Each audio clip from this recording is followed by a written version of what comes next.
all products that are used in our affordable housing ilipishi ushuru, ndio nyumba sipatikane kwa bei nafuu, wananchi wote waweze kufikia kuwa na nyumba. Lakini vile vile tumekubaliana ya kwamba kama mpango ndio huo, pia ile manyumba hapa, kama ni madirisha, kama ni milango, pia hatuwezi kuendelea kuagiza milango, madirisha, sijui furniture kutoka China na mahali ingine. Hapana. Tumeelewana? Ndio nimeweka katika finance bill yetu hapa, ambayo wabunge hawa walipitisha juzi. Tulisema furniture kama unaagiza kutoka Marekani ama unaagiza kutoka Ulaya ama unaagiza kutoka Dubai, utalipia ushuru. Na sio ushuru kidogo, kwa sababu wewe unatusumbua, unaenda kununua kitanda China ama Marekani, na vijana wako hapa wanajua kutengeneza kitanda. Si hawa watu ni wajeuri? Mtu anaenda kununua kitanda kutoka kule Dubai, na hiko kitanda hapa inaweza kutengenezwa na hawa jamaa.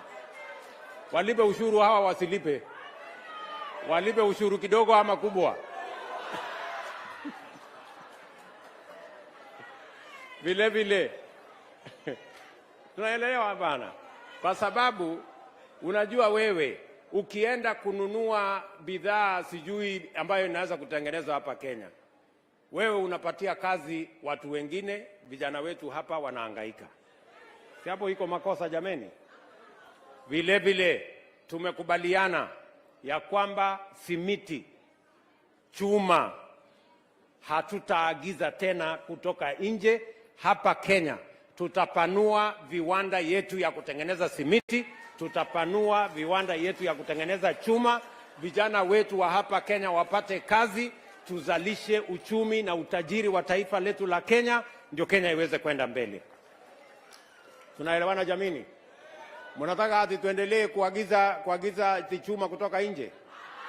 Mnataka tuagize simiti kutoka nje? Si tutengeneze yetu hapa Kenya? Hiyo ndio msimamo wangu. Tunaelewana? Vile vile mumesikia huyu waziri wetu wa uchumi samawati amesema tuko na mpango mkubwa wa mambo ya blue economy, na hiyo mpango ni vile ya kuwawezesha vijana wetu waweze kupata uwezo wa uvuvi, waweze kupata uwezo wa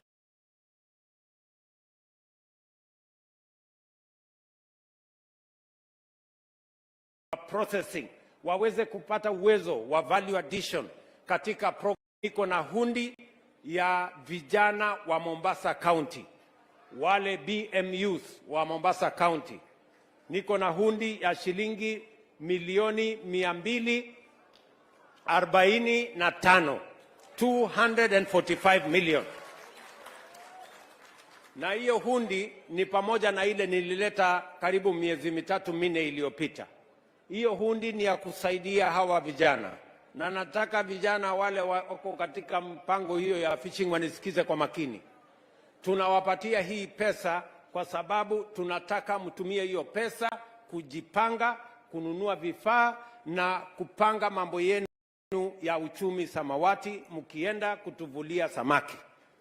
Vile vile niliwaeleza ya kwamba hapa Liwatoni tumeweka pesa pale kama serikali, na tumekamilisha kwa budget hii, tumeweka shilingi milioni 300 na tutaikamilisha mwezi ujao. Mwezi ujao mimi nakuja kufungua hapa Liwatoni, ikiwa hiyo mradi imekuwa kamili, iko na value addition infrastructure, na tutahakikisha kwamba mambo ya samaki, mambo ya uvuvi katika pwani inasonga mbele. Niliwaambia vile vile ya kwamba tunajenga fish landing sites 9 katika ufuo huu wa bahari. Mpaka hapa mahali inaitwa Kidongo ama inaitwa nini hapa? Kidongo hapa. Hapo tunaweka shilingi milioni 100 ya kuweka fish landing sites. Ndio hawa vijana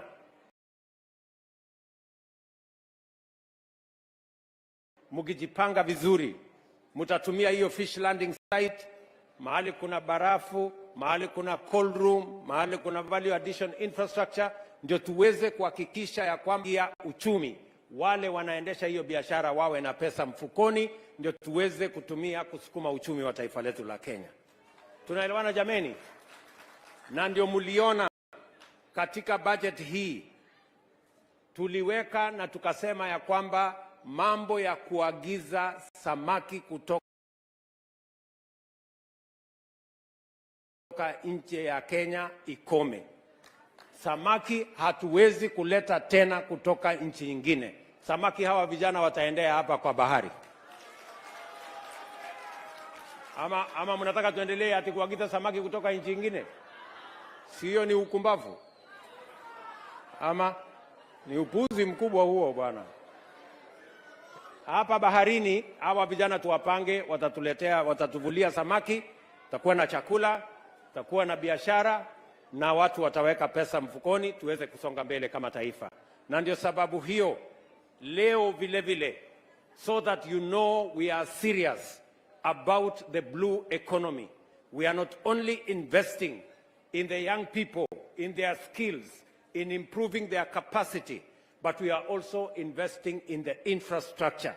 Ndio sababu tunajenga fish landing site, ndio tunajenga hii Liwatoni, na leo nimeanzisha rasmi Shimoni Fish Port. Mahali tumeweka karibu shilingi bilioni 2 ya serikali. Tuhakikishe ya kwamba samaki sio ya sisi wa Kenya kula peke yetu.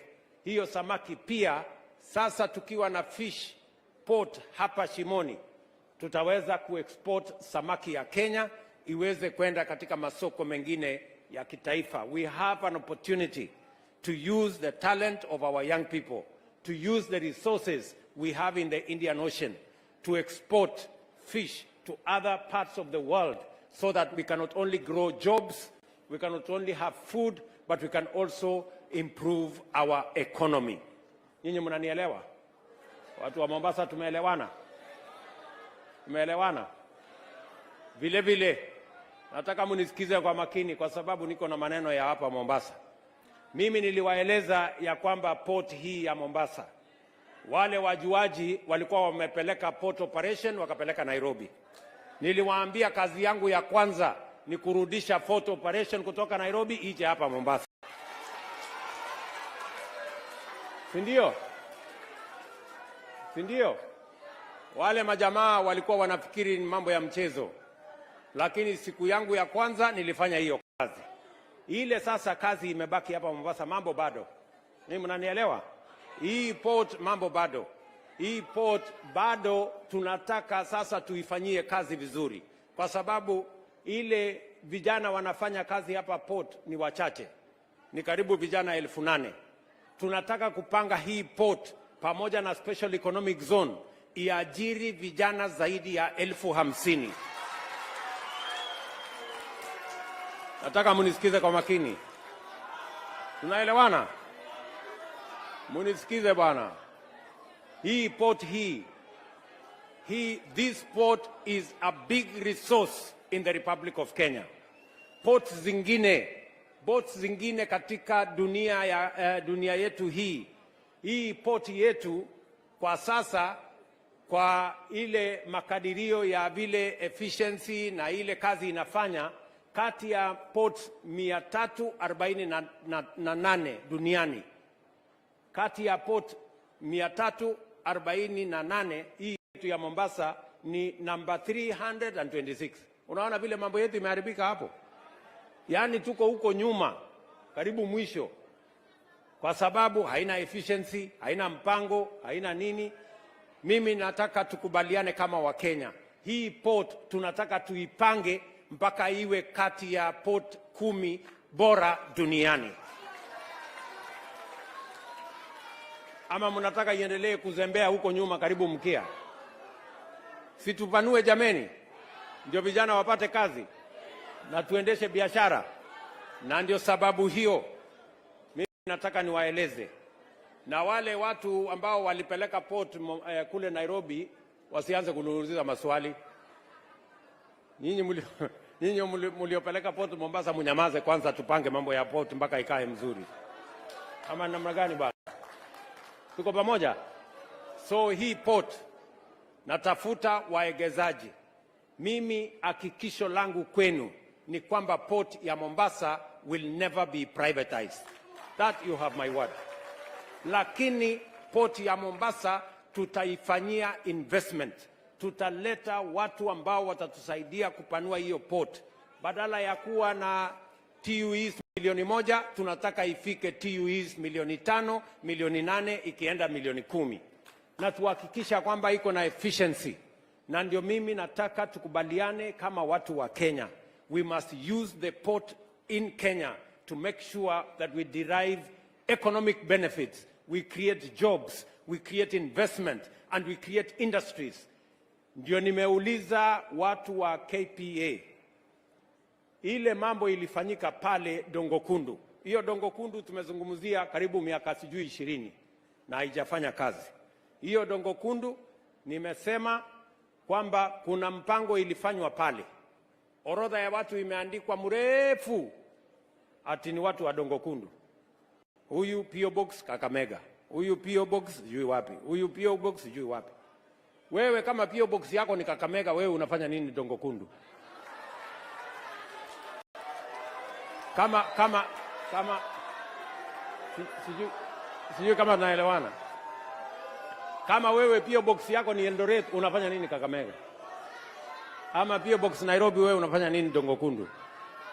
Ndio nimesema hiyo list ambayo iliandikwa, hiyo list tunaifutilia mbali, tunaenda pale kuhesabu wale watu wanaishi Dongo Kundu, hao ndio tutawalipa.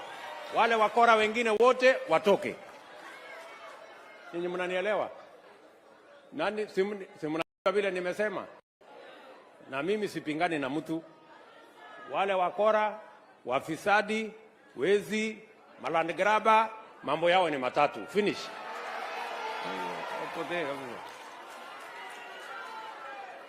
Tumeelewana watu wa Mombasa? Kwa sababu hatuwezi kuwa tunazungukana ati kuna mtu mmoja msikie hii Kenya hii iko na maajabu my friends. Ati kuna mtu ameandika kwa hiyo report ati mimi nilikuwa na mzinga wa nyuki. Sasa hii mzinga wa nyuki munifanyie hesabu.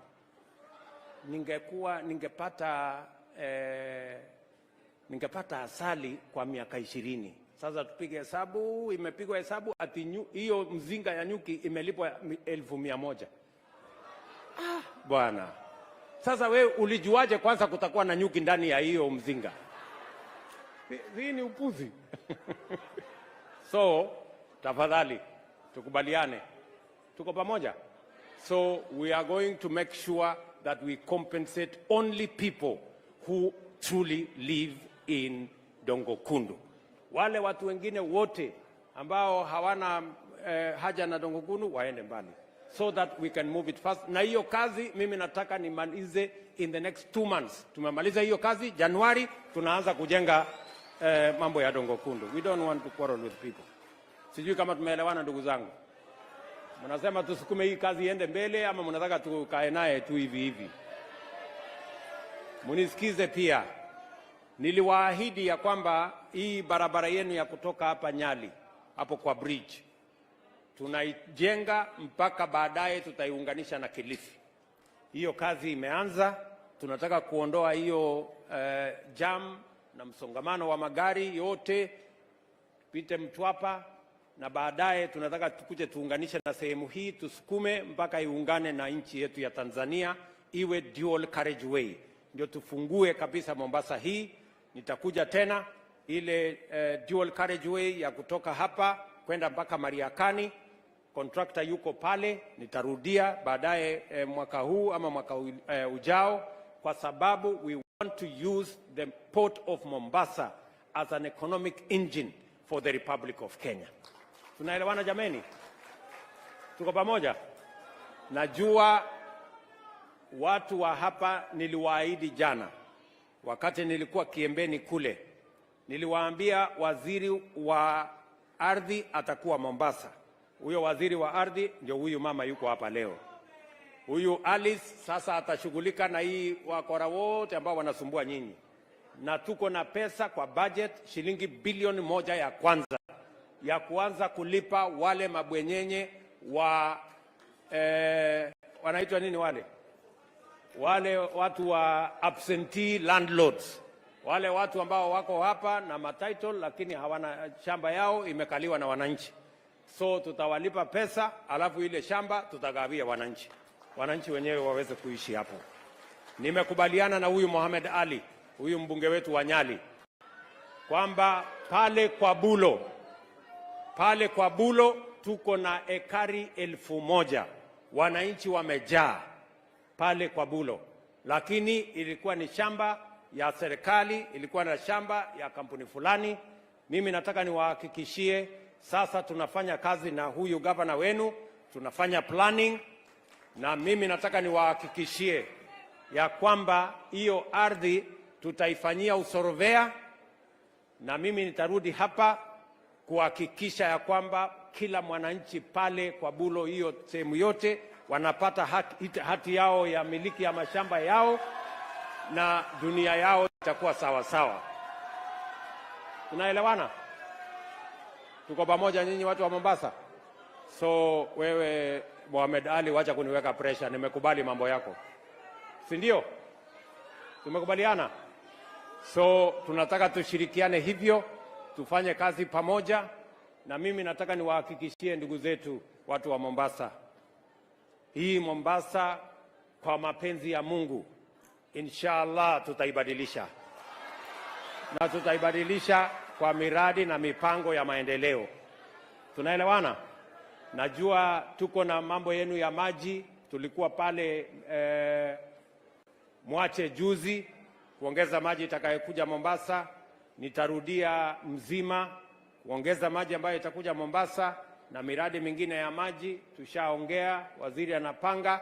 Nikirudi hapa tena nitarudi kwa mambo ya miradi ya maji. Kwa hivyo watu wa Mombasa tumekubaliana, na watu wa Pwani tumekubaliana, tutatembea pamoja. Muko na maneno ingine? Mpango ni hii ama muko na mpango ingine? Hii muko na mpango wa kando? Hebu nione wale wanasema tuko pamoja. Basi asanteni sana, nawapenda sana, nawatakia baraka ya Mungu. Thank you very much.